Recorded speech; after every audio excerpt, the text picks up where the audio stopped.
Hello, this is a tutorial for Chapter 2. I'm going to go over the skills review. So I've downloaded the instructions already and the spreadsheet. So the first thing I always say is look at your spreadsheet, see what it's about. So here we got vitamins and supplements, we got a patient name, we got daily cost of H7 to H10, so that's just the sum of this. And we've got some titles for our columns here and values underneath, and so on. So always look at your data and see if you can try and become familiar with that. So I'm going to go ahead and get started here. I'm going to move this off to the side this time, and then we can go ahead and start working on that. So hopefully you're going to do the same thing and get caught up with me. So the first thing it wants us to do is open the file and click this Enable Editing, so it's not locked anymore. So now we can do that. We probably need to save that right away. And that way, if we make any changes or the computer goes down, we've got the file that we've been working on. So I'm working on step 3. Step 3 says merge the center worksheet titles A1 to H1 and cells A2 to H2. So we want to A1 to H1 and A2 to H2. They could have just said a range of A1 to H2. If they want that merged, as I read the directions, looks like they're walking us through of merging them separately. So let's do that. So we'll just select A1 to H1. So all I did to do that real quick was I hold down the Shift key and use my right arrow key, or I could have just clicked on H1. So on the Home tab in the Alignment group, it now wants us to click the Merge and Center button, which is right there.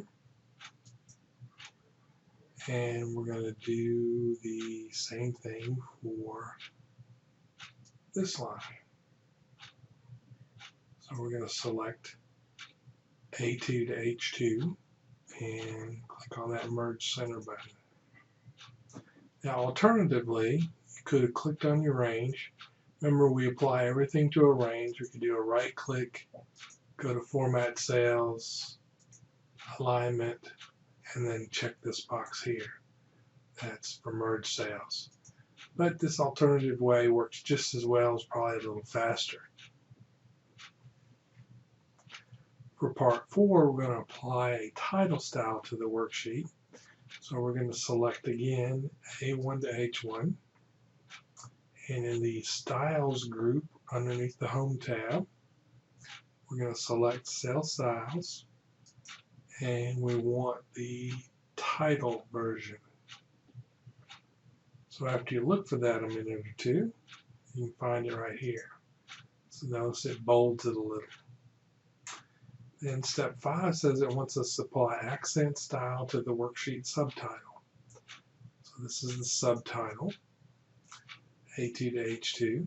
We're going to click on Cell Styles again, and we're going to look for accent 1 style, which is right here. Notice when you see these different percentages, it gets lighter. It doesn't say anything about selecting a percentage of accent 1. Moving on to step 6, it says there are extra cells to the left of the patient name and daily cost. Delete them. So here's the actual name. So it wants us to select. All I'm doing is click and hold and drag down B2 B4. And then on the Home tab again, we want to click the Delete button in the Cells area. Notice what happens on the screen. It actually moves everything to the left. On step 7, it says the patient name will look better aligned to the right side of the cell. So what we've got here is that when you enter a text of some type, or what they call a label, it's usually always left aligned. So if you'd like it right aligned, you got to change that. Numbers when they enter into a cell are always right aligned. So if we'll click on cell B3, and then on the Home tab, under the Alignment group, click the Right Align. So if we hover over that, that's the Align Right. For step A, it would like us to format the patient name and daily cost, labels, with bolding and the blue accent 1 font color. So to do both of those at the same time, we're going to select both A3 and A4, and then we're going to click the bold. Then on the Home tab in the Font group, we are going to click the Font Color button. So this is the background color or fill color. This is the foreground color or font color. So we're going to click that and we're going to select blue. So you want to hover over that until it shows up. So this is the blue accent 1. And if you select the wrong one, don't worry. When you submit this for grading, it'll be sure and tell you that you selected the wrong one. We're on to step 9, and here it wants us to use the Format Painter, which is located here. And we want to apply the label formatting to the data table header row. That is A6 to H6. Okay. So we want to click either A3 or A4, it doesn't matter. It's got the same formatting that we want.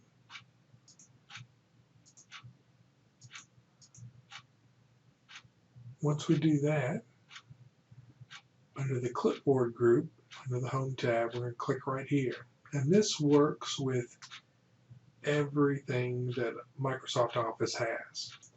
I particularly like to use it when I figured out how to do a hanging indent. If I'm doing a reference page, if I don't want to mess with anything going back and figuring out how to do it again, I just highlight something that already has the hanging indent I want and I apply the format.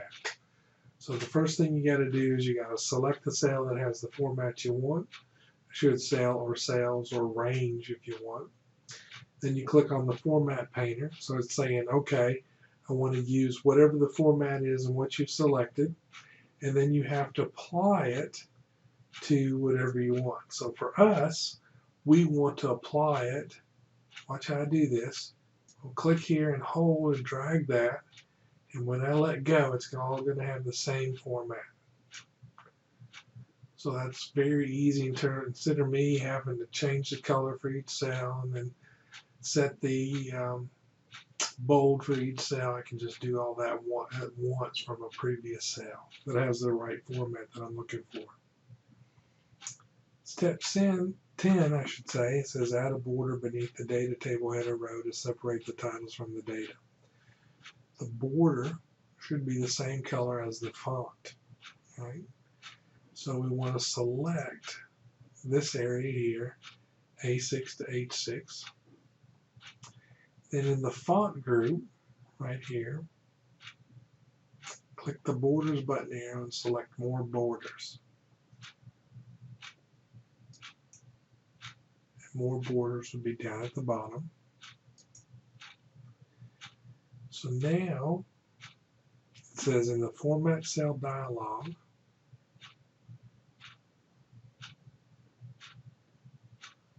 on the Border tab, expand the color palette. So we've got the Border tab, looking for color. We expand that and we're going to select blue accent 1. Okay, so that changes all the colors of the lines. Click the bottom area of the preview diagram to add the border. So the bottom of the preview diagram,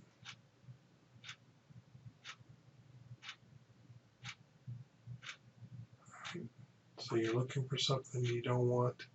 This is everything is inside. So that's the top border. That's the bottom border.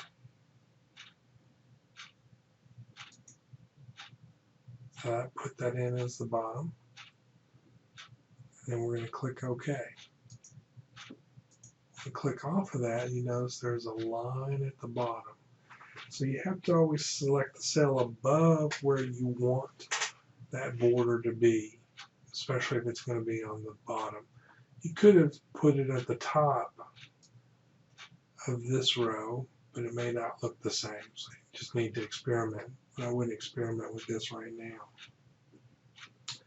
On step 11, it says the data in row 14, right here, is misplaced and belongs in the data table.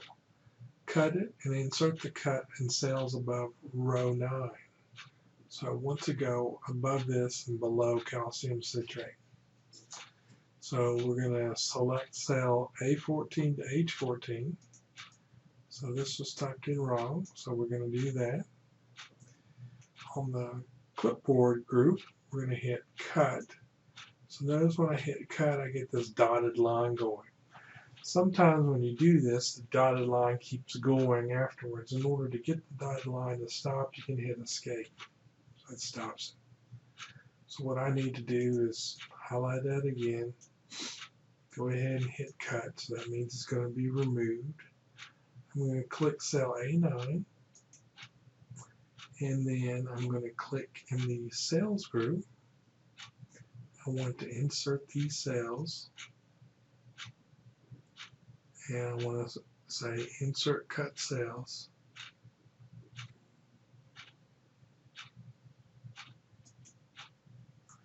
Notice it always inserts it above whatever you selected. Right, so on your sheet it says you must complete step 11 correctly in order to receive points for completing the next steps. So make sure that's done. Now that's one way to do it. Another way to do it is you could always go in there and click this entire row and click insert, and then you could paste whatever you wanted to in there. So I'm going to click on this. I've still got everything there. I'm going to then hit delete. I'm just showing you a different way to do things. Alright, so moving on to step 12.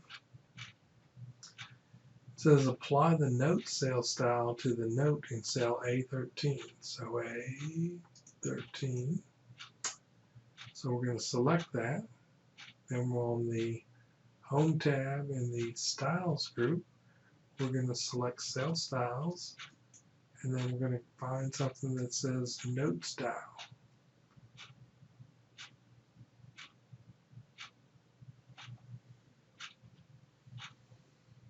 So notice over here, this is where the note style is. I'll click that. And that'll get us through step 12. I think we can get another step in here. It says step 13 says the note text is much larger than the width of cell 813 and it looks odd when the cell style is applied. So we want to apply text wrapping so all the text is visible within the cell formatted with the note style. So again, click A13 on the Home tab under the alignment group. We're going to click Wrap Text. And that just puts it all in one cell. If there's more than will fit across the cell, then wraps it and makes the cell larger. But notice it made everything cell larger across the worksheet when you do that. So we should have saved it earlier, so I'm going to go ahead and save it. I'm also going to end this video. When we come back, we'll finish out the rest of this skill review for Chapter 2.